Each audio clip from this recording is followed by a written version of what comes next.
हा, तर बऱ्याच वर्षानंतर रत्नागिरीला येण्याची संधी मिळाली आणि रिपब्लिकन पार्टी ऑफ इंडियामध्ये काम करत असताना कोकणातल्या माणसांना मुंबईमध्ये आणि कोकणामध्ये संघटित करून कोकणवासियांना न्याय देण्यासाठी आरपीआयने प्रयत्न केलेला आहे। एक तर नरेंद्र मोदींच्या सरकारमध्ये तिसऱ्यांदा मंत्री होण्याची संधी मिळाली म्हणून जिल्हा आरपीआयच्या वतीने आज या ठिकाणी आपला सत्काराचा कार्यक्रम ठेवलेला आहे। माननीय उदय सामंतजी आणि इतर पाहुणे त्याला उपस्थित राहणार आहेत। आणि एक तर रिपब्लिकन पक्षाच्या कोट्यामध्ये एक ही तसं खासदारकीची जागा नसतानाही लोकसभेची रिपब्लिकन पक्षाला ही संधी मिळालेली आहे। काल पनवेलमध्ये आपला सत्कार होता, देशाच्या अनेक ठिकाणी आपला सत्कार झाला आणि आज रत्नागिरीकरांची इच्छा होती की रत्नागिरीमध्ये आपला सत्कार व्हावा, त्याप्रमाणे आपण इथं आलेलो आहोत। एक तर रिपब्लिकन पक्ष हा महायुती सोबत आहे, देश पातळीवर एनडीए सोबत आहे आणि लोकसभेमध्ये आम्हाला प्रचंड अपयश मिळालं। आम्हाला 40 पर्यंत 40-42 जागा मिळतील अशी अपेक्षा होती, पण विरोधकांनी मात्र अत्यंत ब्लॅकमेलिंग असा प्रचार केला आणि संविधान बदलणार आहेत, आरक्षण काढून घेणार आहेत अशा पद्धतीच्या अफवा पसरवून सोशल मीडियामध्ये आणि इतर मीडियामध्ये मोठ्या प्रमाणामध्ये लोकांमध्ये गैरसमज करण्यात आला आणि त्यामुळं आम्हाला महाराष्ट्रामध्ये फक्त 17 जागा मिळाल्या। देशामध्ये 400 पर्यंत जागा एनडीएला मिळतील, बीजेपीला 350 पर्यंत जागा मिळतील आणि बाकीच्या 30-40-50 जागा एनडीएला मिळतील अशी अपेक्षा होती, पण आम्हाला तेवढ्या जागा मिळाल्या नाही, फक्त 293 जागाच आम्हाला मिळाल्या। तरीही नरेंद्र मोदींच्या नेतृत्वाखालील एनडीएला देशामध्ये बहुमत मिळालं आणि विरोधकांचं जे स्वप्न होतं की मोदींना सत्तेच्या बाहेर करायचं, त्या मोदींना सत्तेच्या बाहेर त्यांना करता आलं नाही। 272 जागांवर मेजॉरिटीनी सरकार बनवता येतं, पण आमच्याकडे 293 जागा आहे आणि नरेंद्र मोदींनी मोठ्या प्रमाणामध्ये विकास केलेला आहे। नरेंद्र मोदी आणि नॅशनल हायवेज असतील, आता गोव्याचा जो हायवे आहे त्याची अडचण आहे, अनेक कॉन्ट्रॅक्ट बदलले, पण हा गोव्याचा रस्ता अत्यंत लवकरात लवकर चांगला होईल अशी मला अपेक्षा आहे। देशभरामध्ये अनेक नॅशनल हायवे बनवण्यात आले, देशभरामध्ये रेल्वेमध्ये बरीच सुधारणा करण्यात आली, देशभरामधले एअरपोर्ट्स मोठ्या प्रमाणात चांगली बनवण्यात आली, शेतकऱ्यांसाठी अनेक महत्वाचे निर्णय घेतले, दलितांसाठी आणि गोरगरिबांसाठी अनेक निर्णय घेतले, 80 करोड लोकांना गेल्या पुढची 5 वर्षापर्यंत फ्री मध्ये धान्य देण्याचा निर्णय घेतला। असे अनेक महिला आरक्षण बिल जे आहे ते अनेक वर्षापासून पेंडिंग बिल पास करण्यात आलं, 370 आर्टिकल जम्मू काश्मीर मधून हटवण्यात आलं आणि आपण पाहिलेलं आहे की काल पहिल्या फेज मध्ये 18 तारखेला 59% मतदान झालेलं आहे। लोकसभेमध्ये 60% पेक्षा जास्त मतदान तिथे झालं आणि लोक मोठ्या प्रमाणामध्ये लाईन लावून मतदान करतायत अशी परिस्थिती जम्मू काश्मीर मधली आहे। त्या ठिकाणचा दहशतवाद हा 90% पर्यंत संपवण्यात आलेला आहे, तरी मध्ये मध्ये काही आतंकवादी येतात आणि काय गडबडी करतात, हे चालू आहे, पण पूर्वीपेक्षा 90% प्रमाण कमी झालेलं आहे। तर हे सगळं केल्यानंतरही आम्हाला एवढं यश मिळालं नाही, पण ठीक आहे, लोकशाहीमध्ये जे लोकांचं ओपिनियन आहे ते आम्ही स्वीकारणारे लोक आहोत आणि त्यामुळं नरेंद्र मोदी यांना तिसऱ्यांदा प्रधानमंत्री बनण्याची संधी मिळालेली आहे। आणि आता आरक्षणाच्या मुद्द्यावर तर आरक्षण हे संविधानाने दिलेलं आरक्षण आहे। बाबासाहेब आंबेडकरांनी दलित आदिवासींना, वेशीच्या बाहेर राहणारे, कड्या कपारीमध्ये राहणारे जे SC ST आहे त्या लोकांना सामाजिक न्यायाबरोबर आर्थिक न्याय देण्याचा प्रयत्न केला। पिढ्यानपिढ्यापासून अत्यंत वंचित असणाऱ्या समाजाला आरक्षण देऊ 15% आणि 7.5% आरक्षण SC/ST ला मिळालं आणि त्यामुळं या समाजाला प्रगती पथावरून पुढे जाण्याची संधी मिळाली. ओबीसी समाजाला सुद्धा मंडल कमिशनच्या माध्यमातून युपीसिंगच्या काळामध्ये 27% आरक्षण मिळालं आणि त्या समाजाने आपली बऱ्यापैकी प्रगती करण्याचा प्रयत्न केलेला आहे. मराठा आरक्षणाचा विषय हा जो आहे तो राज्यापुरता क्लिअर करण्यात आलेला आहे.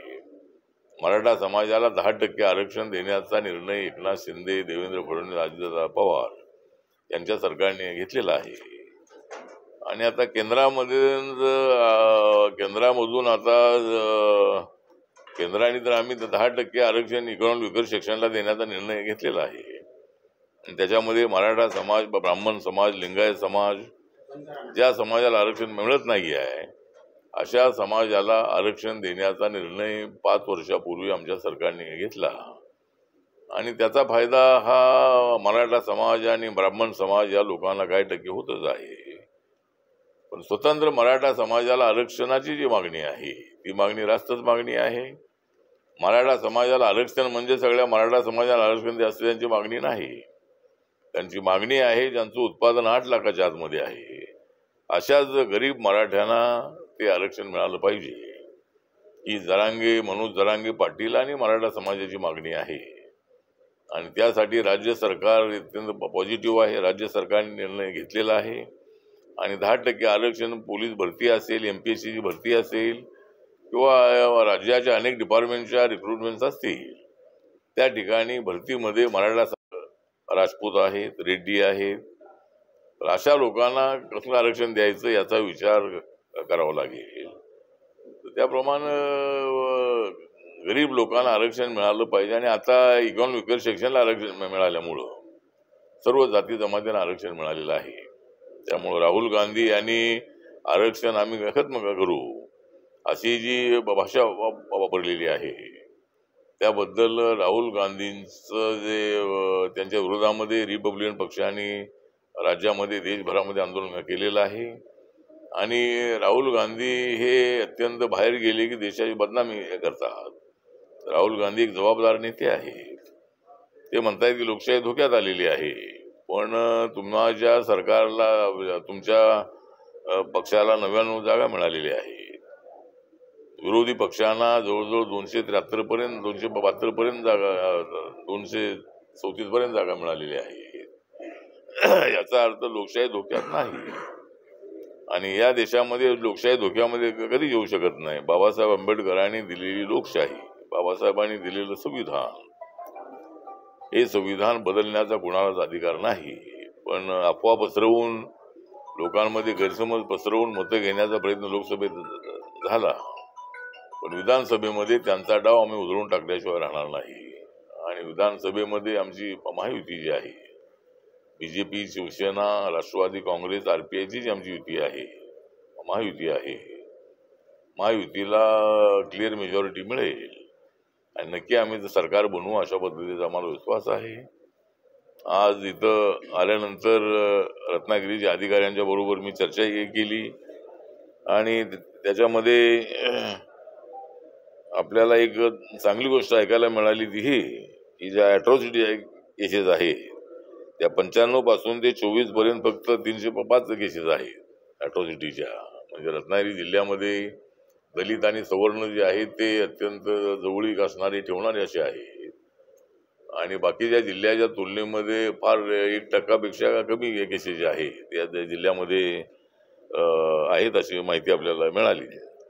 स्पेशल कंपोनंट प्लॅन जो आमचा असतो तर गेल्या वर्षीचा आमचा प्लॅन जो होता तो 1,59,000 कोटीचा होता देशामध्ये आमच्या मंत्रालयाचा. यावर्षी नवीन बजेटमध्ये 1,65,000 कोटी रुपयाचं आमचं बजेट आहे आणि त्याच्यातून जो स्पेशल कंपोनंट प्लॅनचा पैसा आहे तो गेल्या वर्षी जवळजवळ 19 कोटी पैसे आपल्या जिल्ह्यासाठी आल्याची माहिती आपल्याला मिळाली. त्यानंतर इथं शेड्यूल कास्टचे जे पर्सेंटेज आहे ते 4% असल्याची माहिती अधिकाऱ्यांनी दिली आणि आणि व्हीजीएनटीचं जे पॉप्युलेशन आहे ते 89,938 असल्याची माहिती आपल्याला देण्यात आली. स्कॉलरशिपची स्कीम आहे, तर जवळजवळ पोस्ट मॅट्रिकचे विद्यार्थी जे आहे ते जवळजवळ 3,493 पोस्ट मॅट्रिकचे आणि 5वी ते 10वी पर्यंत विद्यार्थी 1,623 जिल्ह्यामध्ये असल्याची माहिती आपल्याला मिळाली. त्यानंतर ओबीसीचे जे विद्यार्थी आहेत ते 12,259 असल्याची माहिती देण्यात आली.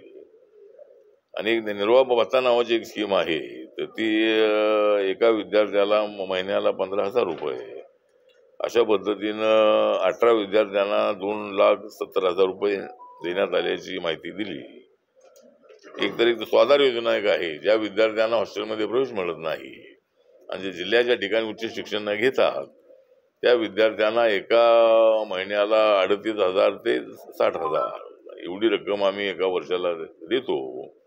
आणि त्या मुलांनी तिथं आपलं ज्यांना हॉस्टेलमध्ये प्रवेश मिळाला नाही त्यांना त्या योजनेचा फायदा होतो आणि त्यांनी आपलं घर भाड्याने घेऊन त्या ठिकाणी राहून आपलं शिक्षण करावं. अशी एक स्वाधार योजनेची चांगली स्कीम आपली या ठिकाणी आहे. इंटरकास्ट मॅरेज जे आहे ते गेल्या वर्षी जवळजवळ 143 इंटरकास्ट मॅरेज झालेली आहे. आणि या ठिकाणी म्हणजे इंटरकास्ट मॅरेजचं जे प्रमाण आहे ते अत्यंत चांगलं प्रमाण आहे. आपल्या जिल्ह्यामध्ये ओल्ड एज होम अजिबात नाही आहे, एक ओल्ड एज होम नाही आहे. आमच्या मंत्रालयाची स्कीम आहे की एका वर्षाला 25 स्ट्रेंथ असणाऱ्या ओल्ड एज होमला आम्ही 20 लाख रुपये देतो. 50 असेल तर 40 लाख देतो, 100 असेल तर 80 लाख देतो. कुठल्या एखाद्या एनजीओनी जर आमच्यावर अर्ज केला तर रत्नागिरी जिल्ह्यासाठी ओल्ड एज होम देण्याचा निर्णय नक्की माझं मंत्रालय घेईल. त्यासाठी एनजीओनी एखादा अर्ज करावा असं मी अधिकाऱ्यांना सूचना दिलेली आहे. कुठल्या तरी एनजीओनी अर्ज करावा. त्यानंतर जी प्रधानमंत्र्यांनी जी जनधन योजना सुरू केली बँक अकाउंटची, त्याच्यामध्ये जवळजवळ 4,33,733 एवढ्या लोकांचे अकाउंट जिल्ह्यामध्ये बँकेत उघडण्यात आलेले आहे. आणि त्यामध्ये शेड्यूल कास्टचे जवळजवळ 34,790 आणि एसटीचे 30,354 एवढे अकाउंट उघडण्यात आलेले आहेत. उज्ज्वला योजना जे गॅस सिलेंडर जे आहे त्याच्यामध्ये आतापर्यंत 22 आरपीआयचं स्थान कुठे आहे म्हणजे रत्नागिरीमध्ये आहे. मतलब आरपीआयचं स्थान म्हणजे आता आरपीआयचं स्थान तर आहे. आरपीआयला एक तर आपल्याला आठवत असेल की 2012ची निवडणूक झाली मुंबईमध्ये बीएमसी, त्यावेळेला शिवसेना भाजपच्या अलायन्सला युती म्हणायचे, पण आरपीआय आल्यानंतर त्याला महायुती हा शब्द प्रयोग करण्यात आला. आणि आता थोडीशी अडचणी ते दिसते की नवीन मित्र बीजेपीच्या सोबत आल्यामुळं एकनाथ शिंदे 50 आमदारांना घेऊन आले, अजितदादा पवार 42 आमदारांना घेऊन आले. तर त्यांचे पक्ष मोठे पक्ष आहे. माझ्या पक्षाचे 2 आमदार आहेत, पण ते कमल सिंबलवर निवडून आले होते. आम्हाला 5 जागा दिल्या होत्या, त्यामधले 2 निवडून आलेले आहे. पण आमच्या पक्षाला तेवढी संधी दिली जात नाही आहे. पण आता या विधानसभेच्या निवडणुकीमध्ये मात्र आरपीआयच्या काही भरमसाठ मागणी नाही, पण 10 ते 12 जागा मिळाव्यात अशा पद्धतीची आपली मागणी आहे. आणि कोकणामध्ये आपल्याला एखादी जागा तरी द्यावी, ज्या जागा मागणार नाही आम्ही. कुठली जागा द्यावी त्याचा विचार आमच्या महायुतीच्या नेत्यांनी करावा. आणि आम्हाला बीजेपीच्या कोट्यामध्ये न टाकता आमचा पक्ष इंडिपेंडंट आहे आणि त्यामुळं आम्ही महायुती सोबत आहोत. आणि दलितांची मतं जी आहेत ती जरी कमी मतं असली तरी बॅलेन्सिंग मतं आहे. त्यामुळं आम्हाला एक विधानसभेमध्ये 10 ते 12 जागा मिळाव्यात. सरकार आलं तर आपल्याला 1-2 मंत्रिपद मिळावी, काही महामंडळाची पद मिळावी, अशी आपली मागणी आहे. 3 मोठे पक्ष एकत्र आल्यानंतर आरपीआयला कुठेतरी डावलण्याचा प्रयत्न केला जातो. नाही, डावलण्याचा प्रयत्न करतात असं नाही आहे, पण थोडंसं आरपीआयचा जुना मित्र आहे, बीजेपीचा जुना मित्र आहे आणि आमच्याकडे मोठी ताकद जरी नसली तरी छोटी ताकद हीच शेवटी मोठं बळ होते. त्यामुळे आमची बॅलन्सिंग अशी पॉवर आहे.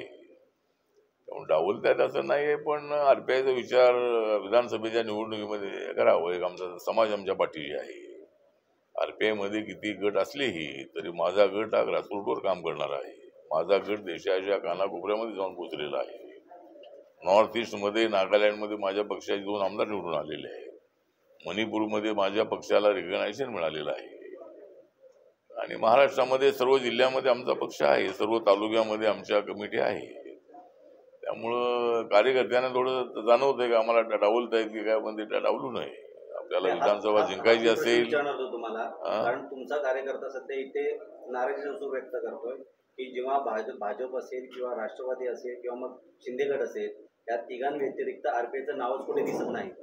तुमच्या कार्यकर्त्याला युज अँड थ्रो सारखा वापर केला तर त्याचा तुमचाच कार्यकर्ता म्हणतो.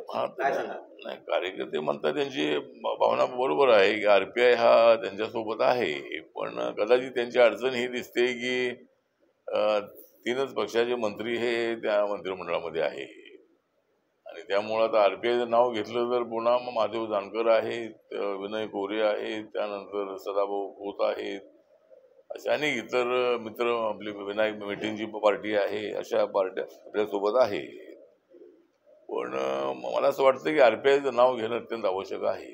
तर आपला समाज आपल्या पाठीशी आहे आणि समाजाची मतं आपल्याला मिळवायची असतील, बौद्ध आणि आंबेडकरी मतं मिळवायची असतील तर रिपब्लिकन पक्षाला डावलून चालणार नाही. रिपब्लिकन पक्ष हा प्रामाणिक कार्यकर्त्यांचा पक्ष आहे.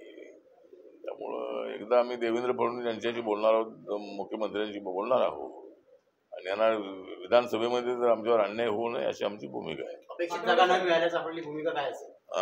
अपेक्षित जागा आपल्याला न मिळाल्याची भूमिका काय असेल? जागा मिळतील, 10-12 जागा मिळाव्यात आम्ही सांगितलेलं आहे. त्यामध्ये काही जागा थोड्या कमी झाल्या तर आम्हाला MLC मिळावी, एखादी मंत्रिपद मिळावं ही आमची मागणी असेल. त्यामुळे किती जागा सुटतील या तिघांच्या याच्यातून काय उरलेलं असेल ते आम्हाला मिळेल. त्यामुळे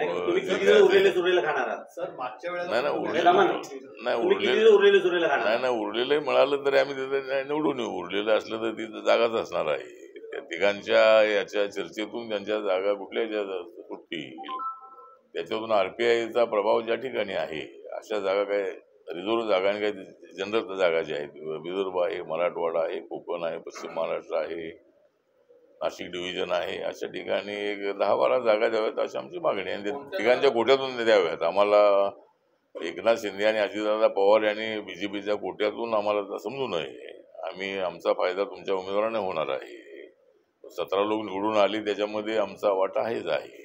हारले असले तरी हारणाऱ्या मध्ये सुद्धा आमच्या मतांचा वाटा आहेच आहे.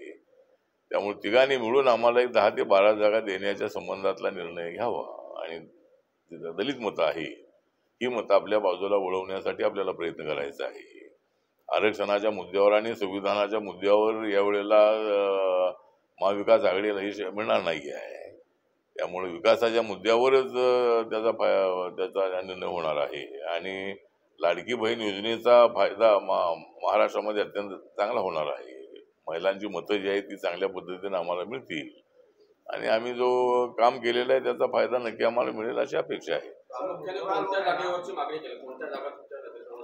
जागांची यादी जी आहे ती आम्ही 23 तारखेला आमचं एक डेप्युटेशन भेटणार आहे चंद्रशेखर बावनकुळेंना आणि त्याच्यामध्ये एक आम्ही 17-18 जागा मागितलेल्या आहेत. 18 जागा त्याच्यामधल्या 10-12 जागा मिळाव्यात अशी आमची अपेक्षा आहे. आमचं शिष्टमंडळ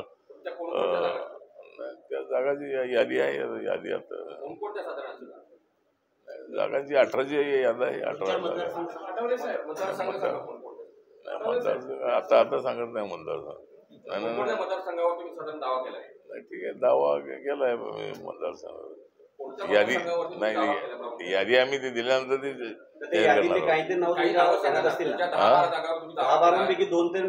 जागा तर आहे तशी आमची विदर्भामधली उमरेड जागा आहे नागपूरची, त्यानंतर उमरखेड नावाची एक जागा या यवतमाळ जिल्ह्यामधली आहे, त्यानंतर आपली धारावी जागा मुंबईमधली आहे. कोकणात कुठे मागणार? धारावी आहे, मुंबईमधली मालाड आहे, चेंबूर आहे. त्यानंतर कोकणामध्ये कुठली एखादी जागा द्यायची, त्यात 3-4 जिल्ह्यामध्ये ठाणे जिल्हा आहे, रायगड जिल्हा आहे, त्याच्यामधली कुठली जागा मिळायची एखादी विचार करावा. त्याच्यामध्ये कल्याण पूर्वची एक कल्याण पश्चिम ना, कल्याण पश्चिमची एक जागा आहे आणि त्यामध्ये अंबरनाथ एक रिझर्व जागा आहे. अशा जागांची यादी मराठवाड्यामधली औरंगाबाद पश्चिम एक जागा आहे, नांदेडमधली देगलूर आहे, विदर्भामधली वाशिम जिल्ह्यामधली वाशिम एक जागा रिझर्व आहे. तर अशा जागा टेंटेटिव्हली आहेत. त्याच्यामध्ये आम्हाला 18 जागांची यादी आम्ही देतोय, त्यातल्या 10-12 जागा मिळाव्यात अशी अपेक्षा आहे. आठवले साहेब, तुम्ही असं म्हटलं पालघरमध्ये की राज ठाकरे येत झाले म्हणून आम्हाला काही फायदा नाही झाला आणि अजित पवार आला म्हणून काही मंत्रीपद मिळालं नाही, तर तुमचा म्हणण्याचा आशय काय होता, रोग काय होता? नाही, रोग असं नाही. आता राज ठाकरे आले, त्यांचं सर्वांनी आम्ही स्वागतच केलेलं होतं, पण ज्या धामधुमीमध्ये राज ठाकरेंना आपण घेतलंही, त्यामुळं काय मतं मिळाली असतील, पण काय फारसा फायदा झाला नाही. माझं मत असं होतं की राज ठाकरेंना घेऊ नये. राज ठाकरेंच्यामुळं जे उत्तर भारतीय मतं आहेत, साऊथ इंडियन मतं आहेत, ती नाराज होती. तर त्यामुळं त्यांना घेऊ नये असं माझं मत होतं. फारसा फायदा होणार नाही आहे, पण त्यांना घेतलं चांगली गोष्ट आहे. आणि आता राज ठाकरे स्वतःच्या बळावर सगळ्या जागा लढतात, चांगली गोष्ट आहे. त्यांची ताकद त्यांना आजमावण्याची संधी त्यांना मिळालेली आहे.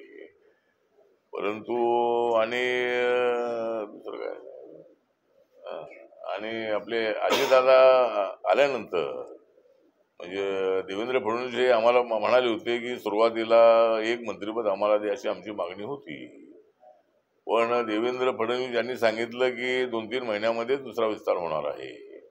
पहिल्या राऊंडमध्ये आम्हाला थोडक्यामध्ये काही जागा मिळवायच्या, म्हणजे काही मंत्री बनवायचे आहे, तर आपल्याला विस्तारामध्ये नक्की आपला मंत्री करू असं ते म्हणाले होते. पण आमचा मंत्री करण्याच्या अगोदरच अजितदादा आले आणि अजितदादांचा विस्तार झाला आणि त्यामुळे आमचा विस्तार थांबला. म्हणजे आमचे जे इतर मंत्री शिवसेनेचे, बीजेपीचे, आरपीआयचे होणार होते ते थांबलं आणि आता काही विस्तार होत नाही आहे. आता नवीन मंत्रिमंडळच होणार, त्याच्यामध्ये तरी आरपीआयला संधी द्यावी अशी आमची मागणी आहे. मला एक शेवटचा प्रश्न घेतो. सध्याच्या घडीला जी वक्तव्य केली जात आहेत जाती विरोधी, तुम्ही सरकारमध्ये आहात, त्या सगळ्या स्टेटमेंट तुमचेच मित्रपक्ष असतील किंवा तुमच्याच मित्रपक्षाचे आमदार जाती विरोधी वक्तव्य करतायत, त्याच्याबद्दल तुमचं म्हणणं काय आहे? नितेश राणेंचं स्टेटमेंट सध्या खूप चर्चेत आहे. नितेश राणेंचं जे स्टेटमेंट्स आहे जातीमध्ये ते निर्माण करण्याचं मला वाटतं नितेश राणे जे आहेत ते नितेश राणे हे बीजेपीचे प्रवक्ते आहेत, नौजवान आहेत, तरुण आहेत, तडफदार आहेत आणि आपल्या विरोधकांना चोख उत्तर देणारे असे ते अत्यंत चांगले प्रवक्ते आहेत. समाजामध्ये ते निर्माण करण्याची भूमिका घेणं अत्यंत अयोग्य आहे. नरेंद्र मोदी यांना जे यश मिळालं, ते यश मिळण्यापाठीमागे सबका साथ, सबका विकास, सबका विश्वास, सबका प्रयास ही एक घोषवाक्य होतं. आणि त्यामुळे नरेंद्र मोदी यांना जवळजवळ 8% मुसलमानांनी 19 मध्ये मतदान केल्याची आकडेवारी आहे. त्यामुळं मला असं वाटतं की एकदम मुस्लिमांच्या विरुद्ध एक तीव्र अशी भूमिका घेणं हे अत्यंत अयोग्य आहे. आणि नितेश राणे हे एकदम अत्यंत चांगले वक्ते आहे, ते आमदार म्हणून निवडून आलेले आहे. आणि नारायण राणे यांनी कधी अशी भूमिका घेतली नाही. नारायण राणे यांनी मुस्लिमांच्या विरोधामध्ये अशी भूमिका कधी घेतली नाही. आणि माझं व्यक्तिगत मत असं आहे की मुस्लिमांचा विरोध पत्करून आपणाला अपयश पदरामध्ये पाडून घेण्यापेक्षा आपण मुस्लिम सुद्धा आपलेच बांधव आहे. जे मुस्लिम झालेले आहे, कोकणातले जे मुस्लिम होते ते ब्राह्मण होते, क्षत्रिय होते आणि ते मुसलमान झालेले आहे. बॅरिस्टर AR अंतुले हे त्यांचं अब्दुल नाव असलं तरी आडनाव अंतुले आहे. आमचे तर असे अनेक, आमचे हुसेन दलवाई आहे, त्यांचं पहिलं नाव हुसेन आहे पण दुसरे दलवाई आहे. त्यामुळं हे सगळे लोक जे आहेत ते कन्व्हर्टेड मुस्लिम आहेत. ते सगळे हिंदू समाजातून कन्व्हर्ट झालेली मुस्लिम आहे, काय बाहेरून आलेली मुस्लिम आहेत असं नाही आहे. त्यामुळं नितेश राणे यांनी थोडंसं आपली जी इमेज आहे ती सर्व समावेशक बनवणं हे त्यांच्या भविष्याच्या दृष्टिकोनातून चांगलं आहे. नारायण राणे यांचा आदर्श त्यांना पुढे न्यायचा असेल तर नारायण राणे यांनी कधी अशी भूमिका घेतलेली काही मला आठवत नाहीये. म्हणजे नारायण राणे यांनी सर्वांना घेऊन पुढे जाण्याची भूमिका घेतलेली आहे. ते मुख्यमंत्री राहिलेले आहे. शिवसेना वाढवत असताना मुस्लिमांना त्यांनी सोबत घेतलेला आहे. आणि बाळासाहेब ठाकरे म्हणायचे की माझा सगळ्या मुसलमानांना विरोध नाही आहे. जे मुसलमान आतंकवादी आहे, जे मुसलमान देशाच्या विरोधामध्ये काम करतात, त्या मुसलमानांना आमचा विरोध आहे. त्यामुळं मला असं वाटतं की नितेश राणे यांनी थोडी आपल्या भूमिकेत बदल करावा असा त्यांना आपला सल्ला ॲडवाईस आहे. त्यांच्या पुढच्या भवितव्यासाठी ते अत्यंत आवश्यक आहे असं माझं मत आहे. वन नेशन वन इलेक्शनच्या बाबतीत वन नेशन वन इलेक्शन जो आता केंद्रीय वन नेशन वन इलेक्शन जे आहे ते संविधान बनवलं त्यावेळेला इलेक्शन घेताना विधानसभा आणि लोकसभा निवडणुका एकाच वेळेला घ्याव्यात अशाच पद्धतीची सिस्टीम होती. आणि पहिल्या ज्या 3-4 निवडणुका आहेत त्या एकत्रित झालेल्या आहेत. 52ची, 57ची, 62ची, नंतर 67ची, 72ची अशा 5-6 निवडणुका ज्या आहेत एकत्र झालेल्या आहेत. पण नंतर काही सरकार बरखास्त करण्यात आली, काही सरकार ठिकाणी राष्ट्रपती राजवट लागू करण्यात आली. त्यामुळं अनेक ठिकाणी अशा पद्धतीचा आणि अनेक सरकार पडली आणि त्यामुळं पुन्हा इलेक्शन घ्यावी लागली. तर जसं बिहारमध्ये मध्यंतरी झालं होतं की लालू आणि पासवान एकत्र होते मागे आणि मुख्यमंत्री कोणाचा करायचा याच्यामध्ये त्या दोघांमध्ये वाद झाला आणि त्यामध्ये रामविलास पासवान यांचं म्हणणं होतं मुस्लिम मुख्यमंत्री हे करा. त्या वादामध्ये मला वाटतं पुन्हा निवडणूक आल्या आणि अशा पद्धतीनं अनेक ठिकाणी असा बदल झालेला आहे. नरेंद्र मोदी यांचं एक म्हणणं असं आहे की आपल्याला जर पैसा वाचवायचा असेल आणि तो पैसा देशाच्या डेव्हलपमेंटला खर्च करायचा असेल तर एकाच वेळेला इलेक्शन झाली तर लोकांचा त्रासही वाचेल आणि पैसाही आपल्याला तो कमी पडेल. म्हणजे आपल्या देशाच्या विकासाला पैसा वापरता येईल. म्हणून वन नेशन वन इलेक्शनसाठी आदरणीय रामनाथ कोविंद यांच्या अध्यक्षतेखाली एक समिती नेमण्यात आली होती. त्या समितीने पॉझिटिव्ह असा रिपोर्ट दिलेला आहे. आणि वन नेशन वन इलेक्शनमुळे देशाचा फायदा होणार आहे, लोकांचा वेळ वाचणार आहे. आणि म्हणून माझ्या पक्षाचा वन नेशन वन इलेक्शनला पूर्णपणे पाठिंबा आहे. आणि विरोधी पक्षांना माझं नम्र आव्हान आहे की हे काय हुकुमशाही आणण्याचा विषय अजिबात नाही आहे. देशाला गती विकासाची देण्याचा हा विषय आहे.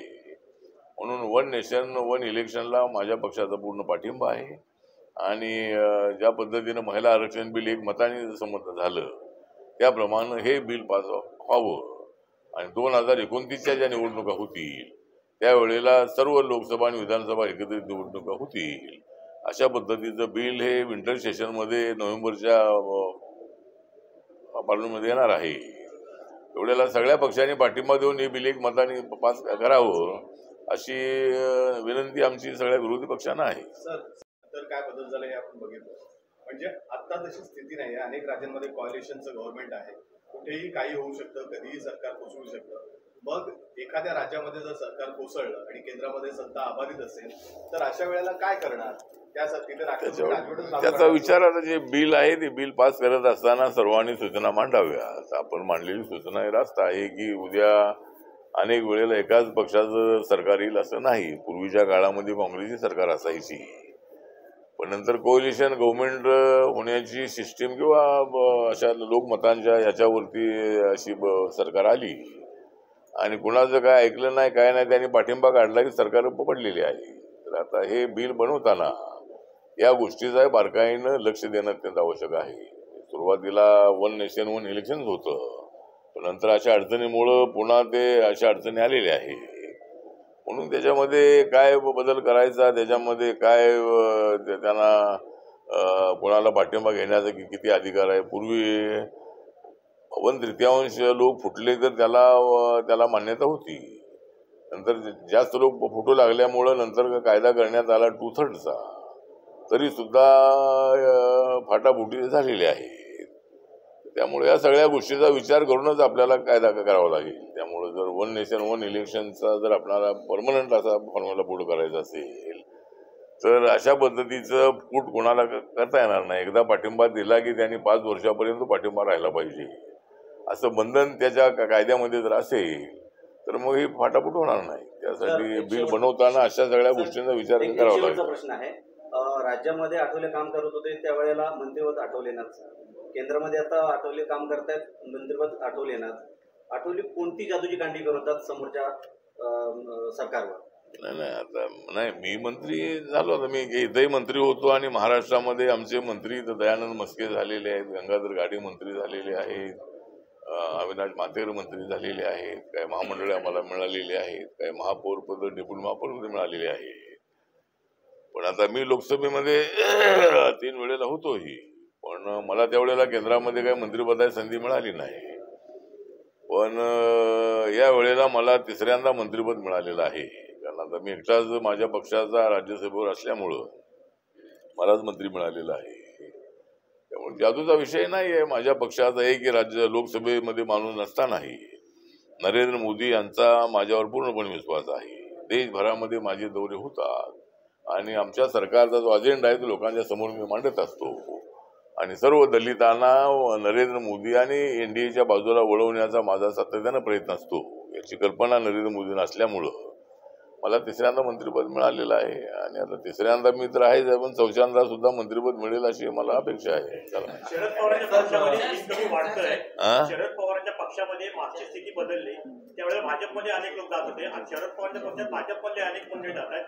सत्ता बदलण्याची नांदी आहे? नाही, भाजपमध्ये शरद पवारांच्याकडे काही लोक जात आहेत कारण त्यांना इकडे तिकीट मिळणार नाही म्हणून ते तिकडे जात आहेत. त्यामुळं तिकडं लगेच काय फार सत्तांतर होईल अशी परिस्थिती नाही. आम्ही अत्यंत बारकाईनं त्याचा सगळा अभ्यास करतो आहोत आणि मागच्या वेळेला आलेलं अपयश जे आहे ते अपयश लक्षामध्ये ठेवून आम्ही कामाला लागलेलो आहोत आणि आम्ही सगळं एकत्रितपणे महायुती इलेक्शन लढणार आहोत. त्यामुळे शरद पवारांकडे किती लोक जरी गेले, जसं आता आपले कागलचे काय नाव त्यांचं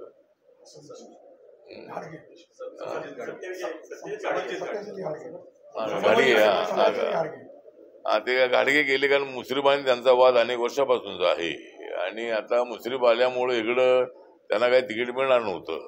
त्यामुळं ते पवार साहेबांकडे गेलेले आहे. तसे आता हर्षवर्धन पाटील हे सुद्धा विचार करतात, ते काही गेले तसं नाही आहे.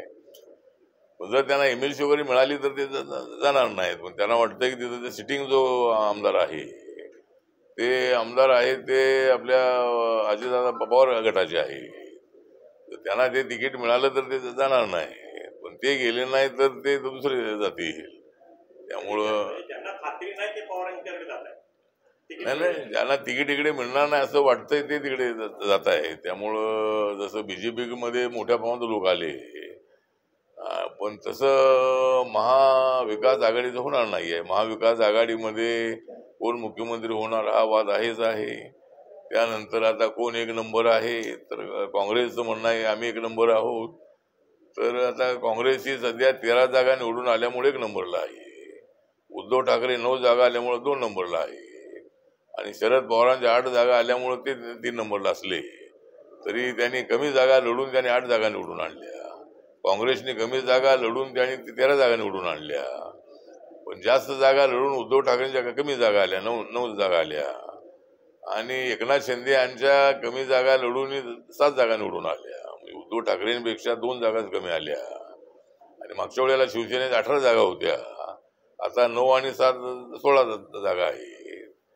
पण ही गोष्ट खरी आहे की 2.5 वर्षाचं मुख्यमंत्री पद मागितलं होतं. त्यावेळेला जर कदाचित BJP विचार केला असता आणि मी सांगत होतो की 3 वर्ष मुख्यमंत्री पद देवेंद्र आपण राहा आणि 2 वर्ष मुख्यमंत्री पद शिवसेनेला ते द्या, तर तो माझा प्रस्ताव जर ऐकला असता तर हे सगळं घडलं नसतं की जे आता जे सगळं घडलेलं आहे. उद्धवजींनीच आमच्यासोबत राहायला पाहिजे होतं आणि BJPने त्यांच्या प्रस्तावावर विचार करायला पाहिजे होता, तो काही तेवढ्याला करण्यात आला नाही.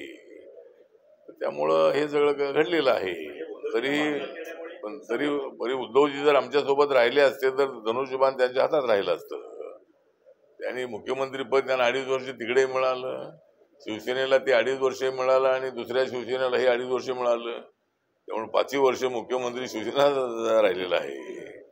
त्यामुळे 2.5 वर्षाचं मान्य केलं असतं बीजेपीने तर बीजेपीला फायदा झाला असता. पण ठीक आहे, तो त्यावेळचा विषय आहे. पण आमची महाविकास आघाडीच्या विरोधामध्ये महायुती भक्कम आहे आणि लोकसभेमध्ये ज्या कारणामुळे आम्हाला अपयश आलेलं आहे त्याचा आम्ही अभ्यास प्रयोग आहे. हा प्रयोग हा अनसक्सेस असणारा प्रयोग आहे. म्हणजे सक्सेस व्हायचं असेल तर सक्सेसच्या दिशेने पुढे जायला पाहिजे. आणि मी जागा आहे की नाही लढवता सुद्धा मी मंत्री असतो. त्यामुळं वंचित बहुजन आघाडीने थोडासा पॉझिटिव्ह विचार करणं अत्यंत आवश्यक आहे. त्यांना 1914च्या निवडणुकीमध्ये चांगली मतं मिळाली, पण त्यांचा पक्ष रेकग्नाइज होऊ शकला नाही. त्यांनी सगळ्या जागा निवडल्या तरी पक्ष रेकग्नाइज होऊ शकला नाही. त्यामुळं जर एक पक्ष सगळ्या जातींना आणून पक्ष रेकग्नाइज होत नाही आहे तर अशा सगळ्या जागा लढून उपयोग काय आहे. त्यामुळे वंचितने कुठंतरी ऍडजस्टमेंट करणं अत्यंत आवश्यक आहे. वंचितने आमच्या महायुतीसोबत येणं अत्यंत आवश्यक आहे. आणि ते जर आले तर त्यांना सत्तेचा फायदा होईल. ते जर आले, प्रकाश आंबेडकर जर आले तर मला जरी मंत्री नाही केलं तरी चालेल, पण प्रकाश आंबेडकरांना मंत्री करा ही मागणी मी करेन. आणि त्यांनी आमच्या महायुतीसोबत यावं असं त्यांना आपलं निमंत्रण आहे.